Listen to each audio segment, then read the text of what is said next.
बिहार में 8,053 पंचायत हैं, मतलब बिहार में 8,053 मुखिया भी होंगे। लेकिन अफसोस की बात यह है कि सब मुखिया ईमानदार नहीं होते। क्या आपके वाले हैं क्या?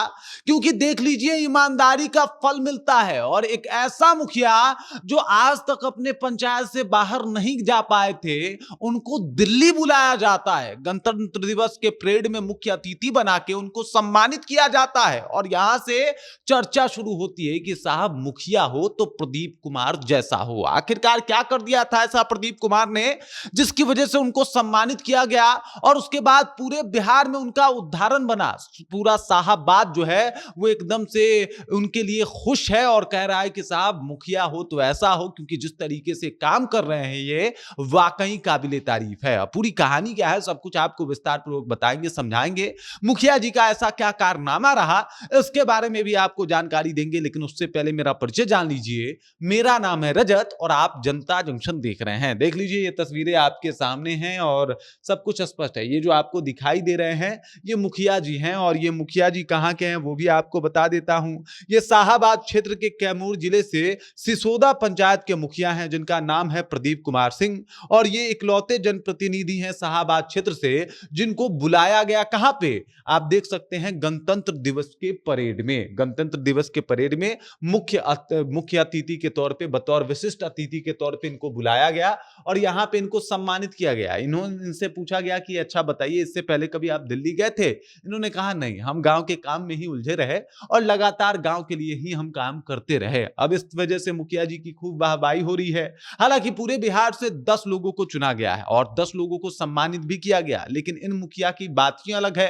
शाहाबाद क्षेत्र से आते हैं और उस क्षेत्र में जिस तरीके से इन्होंने काम किया उसकी वाहवाही हो रही है। दरअसल इन्होंने कई मॉडल लाए। सबसे ज्यादा तो शिक्षा को बढ़ावा देने के लिए इन्होंने एक तरीके का एक मॉडल जो है वो शुरू किया और शिक्षा के क्षेत्र में इन्होंने काफी विशेष काम किया। इन्होंने एक योजना शुरू की अपने क्षेत्र में जिसका नाम था मुखिया प्रतिभा खोज परीक्षा।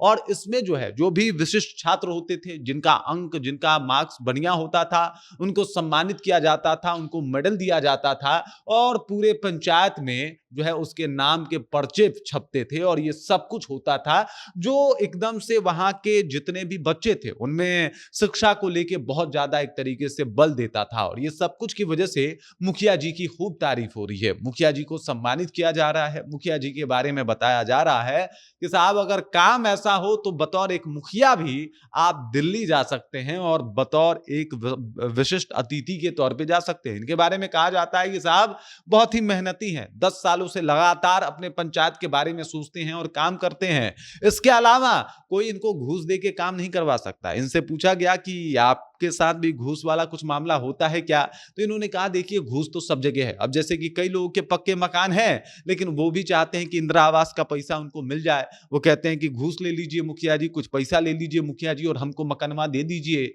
इसके ऊपर हम साफ मना कर देते हैं, क्योंकि यहीं से जो है कहीं ना कहीं चीजें खराब होनी शुरू होती है और यहीं से जो है वो भ्रष्टाचार जो है वो शुरू होता है। पंचायत स्तर से ही भ्रष्टाचार शुरू होता है जो धीरे धीरे करके बड़ा होता है।